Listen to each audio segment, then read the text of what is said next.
Hey guys, welcome back to, the second part of our facilities update here at Tidal Gardens. In the last video, I talked about a lot of the projects that we've completed up to this point. In this video, I'm going to talk about some of the near-term projects that we're going to be working on. A little bit of a brainstorming session, since nothing is exactly set in stone.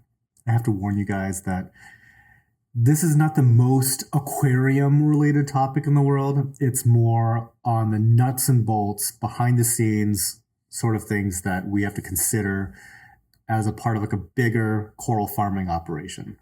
So if this interests you, please stick around.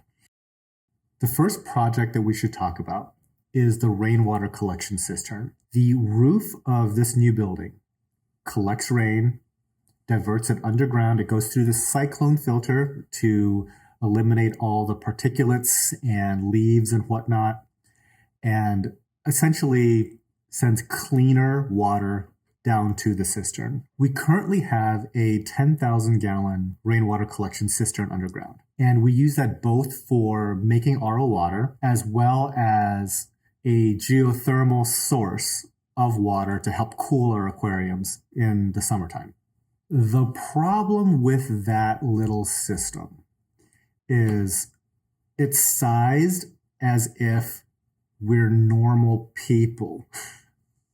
A normal anything would not need 10,000 gallons of water.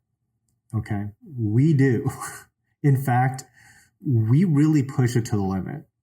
Oftentimes, we're able to completely utilize all of that water that's down in there, and it doesn't rain enough to fill it up before we need more water, which is mind-blowing, right? The size of the cistern is appropriately sized given the amount of rainfall averaged out over the entire year here in Ohio. So theoretically, it should be good enough, but in practice, it's not. Even though it's cloudy and rainy and awful here in Ohio quite a lot, there's plenty of stretches where you don't get rain for like 2 weeks. And sometimes you get massive thunderstorms here. And when rain is coming down that hard, most of it is getting rejected if that cistern is full. The idea behind expanding the size of the cistern is to take advantage of those really heavy rainfalls when they happen, so it makes up for those dry spells when they happen. Again, a normal building with normal water usage would never need to consider this because there's a lot of overkill there. I mean, most places wouldn't go through 20,000 gallons in a year, let alone a couple weeks, right? Hypothetically speaking. We'll be expanding from 10,000 to 20,000 gallons. And I think that'll really help with our general capacity issue, as well as providing a larger geothermal reservoir for temperature control. Because while the geothermal system did work last summer, it really did, it could always work better. I never felt like the geothermal system could really pull down the temperature if I really needed it. It was more along the lines of just barely holding on. And the only way to really fix that is to increase the heat sink size, which we would be effectively doubling that size. Should we do more? Maybe, but we're going to touch on that a little bit later. Let's touch on it now. We're in talks with the plumber to essentially retrofit in a secondary loop that goes into the yard. And I basically told him, put in as much trench and as much cooling line as you can into that system. So I don't know how much that's going to cost. Let's say it's a lot of money, because I have a feeling it's a lot of money. Anytime that you're going to be trenching up thousands of feet of trench, throwing down geothermal cooling in there, adding in additional geothermal pumps and whatnot, it could be a lot. It could be a lot. Once we put that in, I'm 100% sure now that we could, even if it's 95 degrees outside, and I wanted my temperatures in my tanks to be 76, let's say, I wanted them to be chilly, it could do it. Now, is that a good idea? It's cool. I got to say that. It's actually a pretty sweet project. But I'm already gaining some additional thermal capacity just by expanding the cistern. Is it then necessary to double down and go crazy with the geothermal? Because we're talking crazy. It could be a huge expense. It's going to dig up my yard for 6 months. It'll trust me. It'll be a while. And at the end of it all, what I'm really trying to do is cool down the greenhouse system specifically, not even so much the systems in this new building, even though the systems in the new building are going to be quite large. It's really the amount of thermal gain that the greenhouse is imparting onto those aquariums there. And I've been throwing around this idea of doing something else entirely for that greenhouse building, which would really fix all of my temperature issues. All right, going all the way back in time to 2002, when we were first building this greenhouse, the idea was you have the sun. It is the perfect light on the perfect timer, does moon phases and everything, right? And we're going to use that as not even primary. It's going to be the only source of light for our coral systems. And we're just going to figure it out. There was a couple of, there's like a book about it at the time. And I visited like Tropicorium in Michigan. And, that was a greenhouse-based system. So I was like, yeah, we can try a greenhouse. Long story short on that, the greenhouse does work for certain corals, less great for other corals. There are major temperature issues. There are major light intensity issues. There's major light photoperiod issues going from summer to winter. Lots of problems. Also, this greenhouse is made of galvanized steel. And in the winter, that galvanized steel is freezing cold. It's steel. It's a great thermal conductor. And when you have a great thermal conductor and super humid, warm air inside of a building, what you get is insane levels of condensation to the point where it's more or less raining inside. And that really takes its toll on equipment and electronics. Everything in the greenhouse is on a timer. Everything. Stainless steel, whatever, everything is on a timer. And any way that we can alleviate that might be a good thing.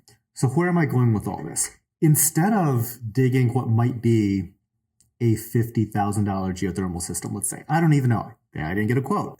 It would probably be a lot easier and a lot better just to sacrifice the sun aspect of the greenhouse and just enclose it and turn it into an actual regular warehouse style building. It would be trivial just to frame it up on the outside, because it doesn't even have to be structural. Just frame it up and make, a 6-inch cavity, and we can just close cell foam that cavity, slap on some metal siding, and you're done. Suddenly you have what amounts to, an R30 something cold box. And what we could do is take out this already dying, rusting exhaust fan, which is like great in the summertime, but just strip that out entirely. And we can just put a 3-phase, 5-ton air conditioner unit on that thing.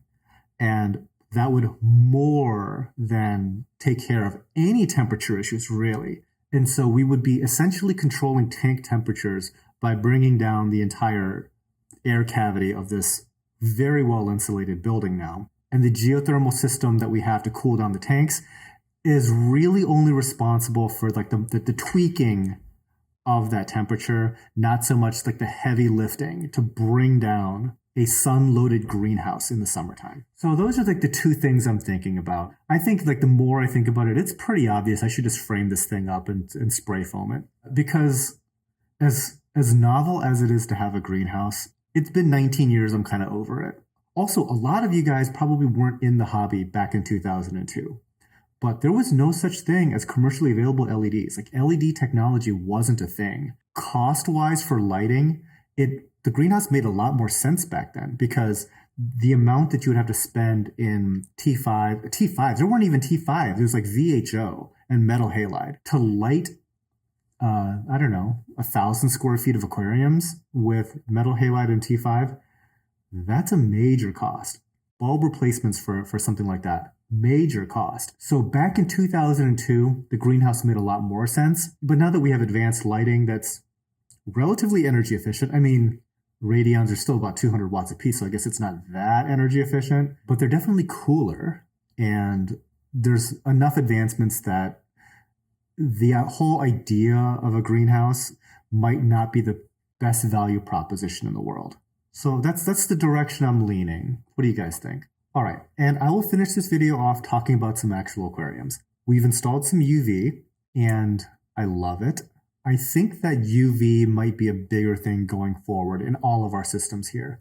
I really like how it's cut down a lot of the floaties in the water. Anything that might cast a haze in the water, effectively gone.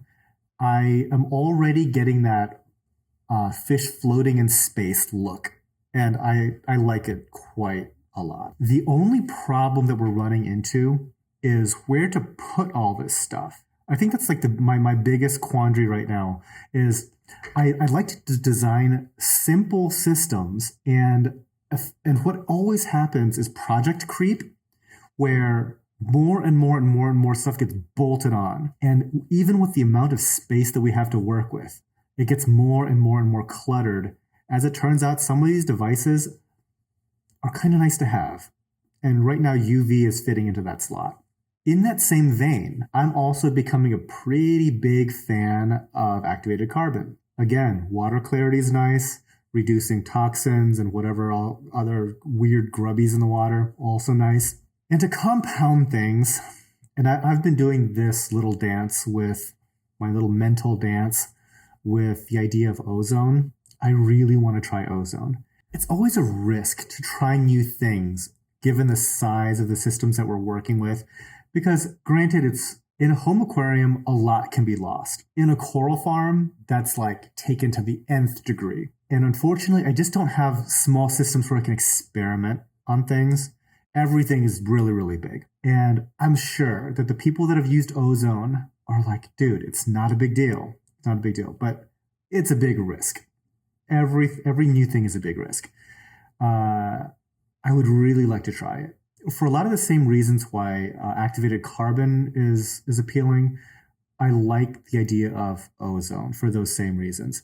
And I would save on the cost of activated carbon, and I would effectively be using the ozone for the water clarity and breaking down organic compounds. For example, the ones that corals utilize to do chemical warfare with one another. Those are the two main things I'm looking for. And I would probably use the activated carbon whenever we're doing some kind of like full tank treatment, whether we're doing like a flatworm exit rotation or we're doing like interceptor or something like that, because I like to nuclear blast my tanks every now and again. Whether there's a problem or not, I like to know that there's going to be like this hard reset every so often. And so the activated carbon can be used to soak up all that medication.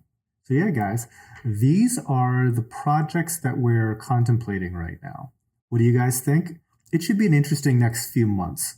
There's going to be a lot going on here. A lot of this is just constrained by contractor timing, but we're going to get there. All right, guys, until next time, happy reefing.